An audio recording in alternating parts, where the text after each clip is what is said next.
Break news, et vous allez bongo en direct. Il y a Sentinel TV, website, il y a www.sentinelrdcongo.com.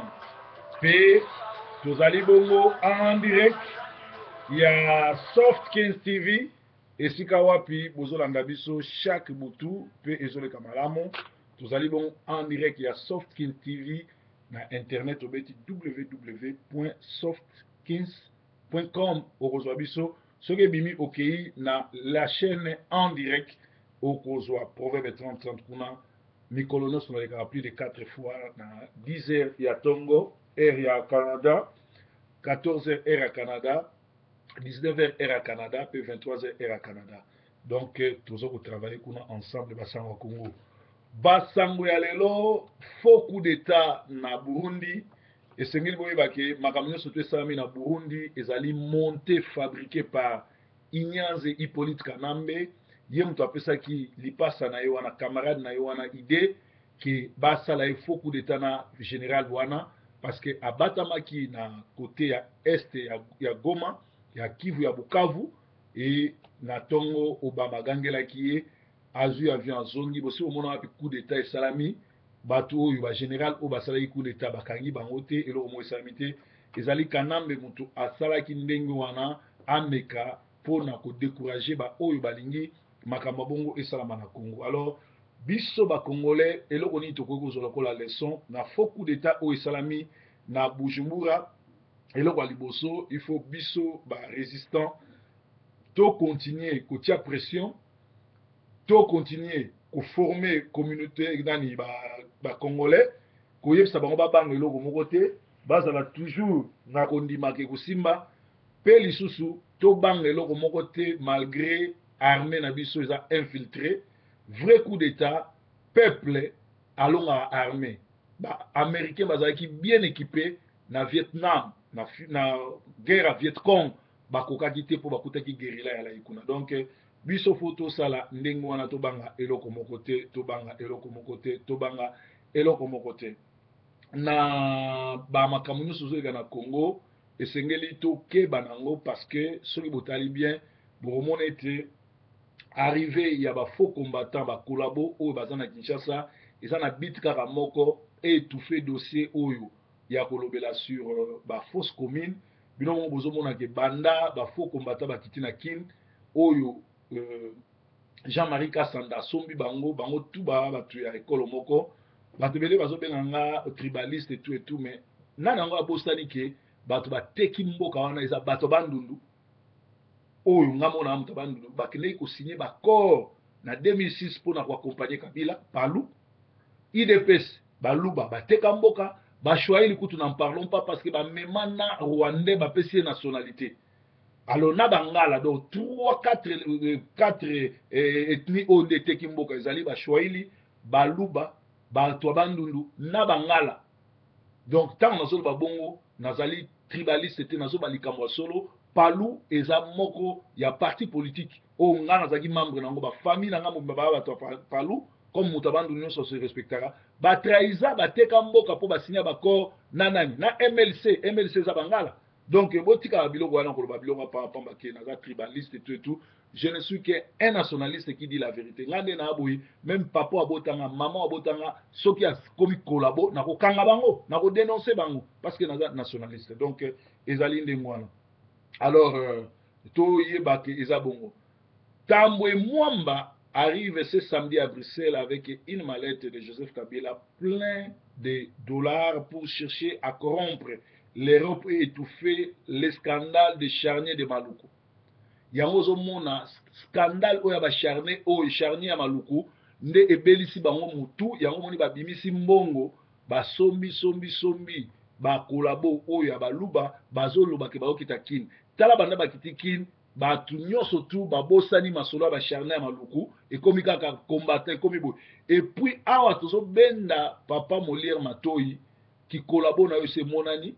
Et puis, na kopekisa ndeko Eliezer kokotaka sou ba jena été parce que papa Eliezer tant ozo bimisa ba documentaire ba vidéo nyonso ba combattant ba déclaration ba salaki na Paris ozo bimisa mo lelo na Kinshasa pona ni est ce que na télévision na yo wana oza so na masolo mosusu te ekomi kaka combattant donc ozopelisa moto to ozojouer rôle g ya politique de ya gouvernement ya barwandais ya kodistraire bacongolais na masolo ya bacombattant baza na Kinshasa te vrai combattant akokita Kinshasa te baoyo bakiti kuna eza bafanatique eza bakolabo parce que un combattant solo akoya na munduki mpo alibere mboka akoya te apose candidature akoya te asupporte motu songolo akoya te adil na kaleve donc baoyo nyonso bakiti kuna na baoyo bakokita baya na bango bescro bazali bakolabo bazali bato oyo ezalaki feti ya bato ya mabandi na feti ya bato ya mabandi soki okataki suki après 2 semaines suki no ekobota bazala jamais bacombattant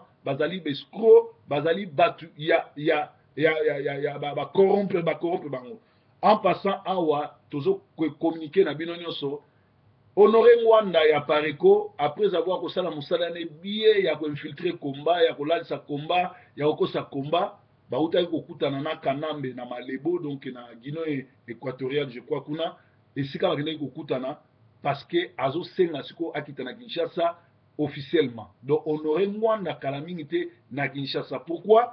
Parce que musala ne Cécile, biso ba proverbe to dénoncer que azali na ye collabo a travaillé jamais pour na Congo mais a travaillé pour na Kanambe pe aza pire vieux ya Museveni lelo yewana azokita Kinshasa.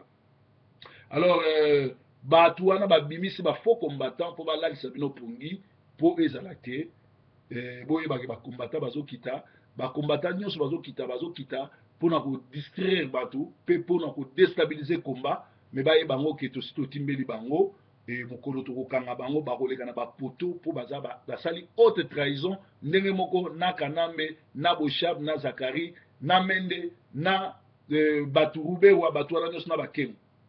Alors tolobi bongo ke Tambwe Mwamba oyo azali ministre ya affaires étrangères azoya na poto na Bruxelles koluka bambongo koya kopesa mbongo mpo baluka baétouffe dossier oyo batuti babotoli Grand Congo babotoli RCA babotoli Burundi baza déjà na Brazzaville. Alors boye bango calamité bakokita na Angola parce que vision na bango yali babotola Afrique centrale mobimba bakokende tina Gabon. Alors bino ba oyo bozoyeba te Angola Gabon na Brazzaville bokeba parce que baza déjà na osillage na bino vision na bango yali babotola mboka wana mobimba badirige yango bango bato baza minoritaire baza minoritaire et puis bazali bato bauta même pas na Éthiopie mais bazali bato bauta na Yémen. Donc ce sont des terroristes oyo bayenaki terrorisme na bango tina Afrique centrale. Alors boyebaka ndenge wana donc oyo biso tozobeza bongo bazoluka kodistraire opinion mpo babare masolo ya bafausse commune mikolo presque tout ekomi kobetelaka masolo ya bacombattant et pourtant après ezali bobokiti na Kinshasa et après soko komi député et après soko komi parlementaire et après ozosalaka œuvre ya koteka Congo mais tokosukisa bino. Alexandre De Croo a libéré 1,5 million d'euros en faveur du bureau des Nations Unies qui s'occupera de l'exhumation des corps des fosses communes de Maluku. Kanambe azola la soute azo tremblé, il ne dort plus et la terre se dérobe sous lui. Voilà pourquoi il tente de corrompre corrompre kosakanana batu et kosimba te po makila ya ba martyr congolais ezoganga vengeance pe ezoganga justice entendue. Mwanda finit sa mission dans la diaspora, celui d'aliéner les combattants. Voilà, il négocie pour rentrer au Congo. Un menteur et manipulateur, Akuta na Kabila na Malabo. Ce qui coup d'état et salami, président Akoufi. Moutou oya remplace le président, yenda zaki commanditaire. Donc, Mouzé Kabila Akoufa, bilo kasi Moutou oya bomaki ye, inde ya ego tia mwana Mouzé Kabila. C'est-à-dire Kabila yemo comme ta organisation yango, pays mutazoa pouvoir. Alors Kalev Moutombe a corrompre ne Mwanansemi avec sa part de gâteau pour ajouter kokutana ne Mwanansemi lobby, après c'est sa part de gâteau pour akanga monoko. Roger Lumbala alias Edi Amin a outaki na Sud-Afrique ba bomi ko beta ba combattant puis ba combattant ba beti ba liaye et puis ba salier makama be mingi. donc Idi Amin wana Roger Lumbala alias Idi Amin afuti ba sud-africain sikoyo po ba banda koboma ba combattant na Afrique du Sud bokeba parce que kobeta bobeta kiye ye abimisi mbongo po afuta ba sud-africain ba banda kobeta ba combattant pe ba boma ba combattant donc ezali ba sango ya Congo. Alors avant tokota na ba sango ya poto awa ya Angleterre église esengeli boyeba ke tozali bongo na basango ya Kinshasa balobi bana ya Kinshasa basilisi kolia banyao et bonne nouvelle ezali balobi so basilisi kolia banyao bakokota na kolia barwandais parce que barwandais balekisi mingi na Congo bokeba tozali lisusu na basango oyo euti na mboka na biso ezali ke avant nakota masolo ya Angleterre tobetana masolo mususu oyo ezoleka na poto. Haute trahison et crise de valeur au sein de l'IDPS, les dialogues avec les tyrans Kanambe. Le président oya IDPS na mwana na ye ba lembongo ebele bazoluka ba sauver Kanambe eza mawa mingi. Didier Etumba azali mungala to mongo soki azalaki mungala solo alingaki kosala coup d'état mais bon compter sur Didier Etumba te parce que akosala eloko moko te po aza péré, c'est-à-dire bon compter même sur yete ke lokola ba généraux mususu bazozwa courage ya kozwa kosala coup d'état ye akoki kosala te eloko moko te na ba généraux oyo baza kuna na Congo bazali ba aventurier mais bayebaka eloko moko ke soki Kabila kati bango mutu te akotiela bango poison donc ndenge bakufa na kimia po baza basoda oyo baboyi makila na bango etanga mpona ekolo me balingi bakufa bazala bariche eza ndenge wana. Kanambe regroupe les prisonniers militaires vers l'Équateur pour sceller les triangles de la mort. Plusieurs prisonniers militaires sont transférés de la prison de Makala vers l'Équateur. La fondation Bill Clinton se pose des questions sur les 216 prisonniers du dossier Alamba qui doivent être transférés de la prison de Makala vers l'Équateur pour leur extermination.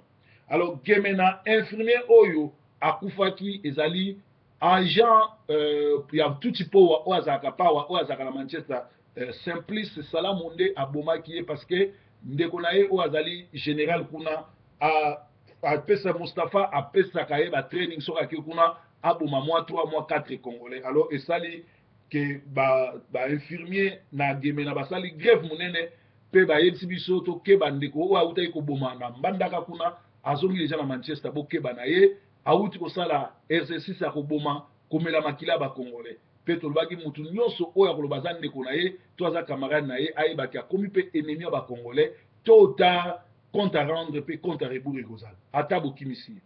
Kanambe a fait du Congo un moritoire où les génocidaires sanguinaires tout tuent, massacrent dans toute impunité, dans l'espoir d'exterminer tous les Congolais. Ils s'approprient notre mère patrie par la force et le sang. Les Congo, c'est notre héritage. Kanambe azo sala nyonso azo boma po Congo ekoma ya bango mais azo bosana ke Congo eza héritage ya ba Congolais, eza héritage na biso. Olive Lembe, la Jézabel, dans son plan de famille, embrasse l'idéologie rwandaise de tuer les Congolais, mais Azara pe mayelete yemutu asalaka azalaka kote kama desu pe azalaka une femme prostituée, prostitueuse, batneus bayebiye na nzela ya Afrique du Sud, ya Dubai, pe na nzela ya Goma lera za kote kama desu. Voice of Congo, Congo 10, Congo Mikili, ezui mbongo ya Kanambe pour illustrer ba Congolais, y compris TV Molière. Donc, Keba, bolanda rangote pour ba chaîne Oyo, ezoya, ko distraire ba Congolais. Congolais d'Europe, boycottons les compagnies aériennes belges, Bruxelles Airlines, Air France, na nyonso mindele ba Lufthansa, to utiliser ba compagnie africaine parce que tozo pesa ba mbongo, mais bazo yiba pe bazo soutenir ba Rwandais ou bazo boma biso. Alors, tolobaki que l'ex-dictateur burundais azongi na Burundi aidé par Kabila bamona bango na plus de 500 personnes na côté ya Bukavu pe ayedaki pour na kozonga mais ezalaki nango coup d'état lokuta po basala ndenge wana po babangisa bakongolais oyo bakolinga basala coup d'état do eza masolo ya lokuta. Kabila, son sort sera plus grave que celui de Kampaoré et Samuel Do. Eza ndenge ba journaux français bakomi ezali mawa mingi ezali koleka na mboka na biso Congo. Alors tokoti na basango église na Londres ezali ya koyinda, na Londres ezali ya kolela, na Londres ezali mawa mingi parce que mama Olangi abomisi nani mama Olangi abomisi mobali ya grande sœur ya Boni na Londres. Mobali ya grande sœur ya Boni azaki très malade. Mama Olangi apesi bango ndingisa bakota jeûne prière ya 50 jours. Bandeko na nga mutu moko akosa bino te na komeka kokota jeûne prière ya 50 jours so ozobela. Nzamba bikisaka. Mais soki ozobela bakisi eza très important, kolia pe eza très important. Même jeûne prière, Yesu maxi ya Nzambe akotaka jeûne prière ya 40 jours pour azaki Nzambe. Mais ozali mutu ozokota jeûne prière ya 50 jours kolia te komela te, botala bien santé ya maman Olangi bomona ke atikala jamais kokota jeûne, aliaka amelaka mais azokosa ba. Alors eza koyinda bazobondela grande sœur ya Ogi apanza te aloba te ke ndeko na mobali na ye akufi na jeûne et prière.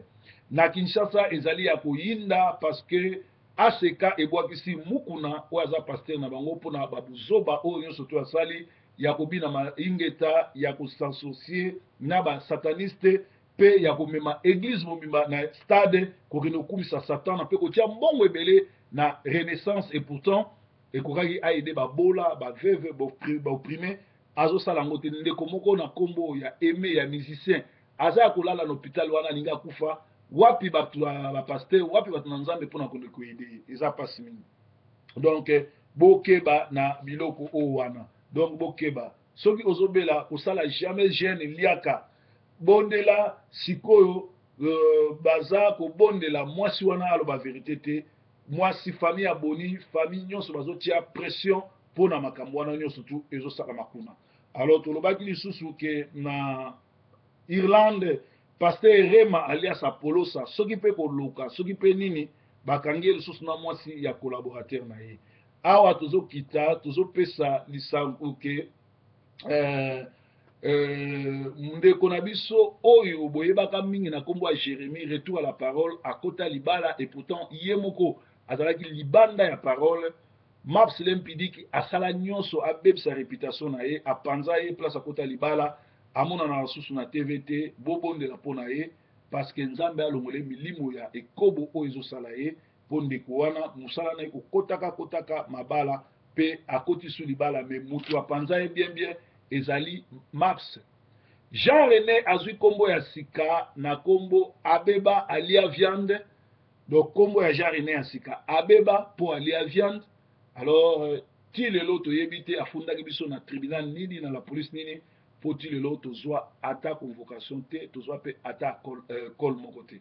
Alors tolobi ke mobali nyonso oyo abala akotaki Mario azali aventurier pe ayebi Nzambe te. Botala pembeni na bino camarade na bino sœur na bino abala we abala bapesa masanga mais siko mpona nini ye mutu abala olie mo akende kota libala na ndako ya mobali aya kokota na ndako na ye. Donc botala bapaster botala batu mingi balider bokomona ke bakota bamabala c'est-à-dire baza bamario. Alors moto andenge wana kokroire ye te ata azoloba malamu ata kosi bino kaza na barévélation parce que aza aventurier mpe akabwana na Nzambe kala. Tolobaki ete TV Molière azali bongo TV moko oyo bapesi mbongo mpona kodistraire bacombattant pe mpona kotia trouble pe panique na kati ya combat. Donc papa Molière tosi totimbeli yo koza faux combattant et puis ozobeta masolo ya combat pe wana baza ba vrai ba combattant te. Faut yeba na combat tozali na ba fanatique ya Ngwanda ba combattant te bien que ba mo ba mimona na ba combattant. Tozala ba fanatique ya IDPS baza ba combattant te bien que ba mimona na ba combattant. Tozala ba fanatique ya MLC bien que ba mimona na ba combattant. Un vrai combattant azalaka na parti politique te azalaka na mokonzi moko te azalaka na objectif kaka moko kokanga Kabila pe ko libérer mboka ye wana nde vrai combattant. Alors bato ebele batunaki masolo oyo nabetaki ya ndeke ntango aza na bomoi aliaka fourmi soki fourmi mpe ndeke akufi fourmi aliaka ye donc nalobaki ke barole na échangeaka par rapport à bacirconstance napesaki lisolo nalobaki ete na ntango ya Mobutu alors bamobutiste bazalaki très fort mais ntango kaka Mobutu alongwe lelo oyo bakoma kobondela kanambe ndenge moko lelo baoyo bazokanisaki baza très fort bafaux bacombattant bazolia bambongo bazokanisaki baza très fort boyebaka ke temps ngonga nzambe aleki bino na force alors lelo kozala combattant lelo komimona très fort mais yebake lobi ekoyela yo ndenge baloba awulu wala ekoyela yo okoyeba te tolobaki ete bato baliaka mbongo ya matanga bakende otuna bavie mujos bavie ngadios bavie ester bavie oyo tobenga na ntango tozalaki kokola lokola basandoka lokola bato ya makasi lokola bayanke bango wana lelo so toke na bakartier tokuta bango babonga te mpo na nini parce que baliaka mbongo ya matanga mbongo ya matanga baliaka yango te soko olia yango esprit de mort ekokota na kati na yo okokoma lembele lembele lembele. Breaking news kolomboka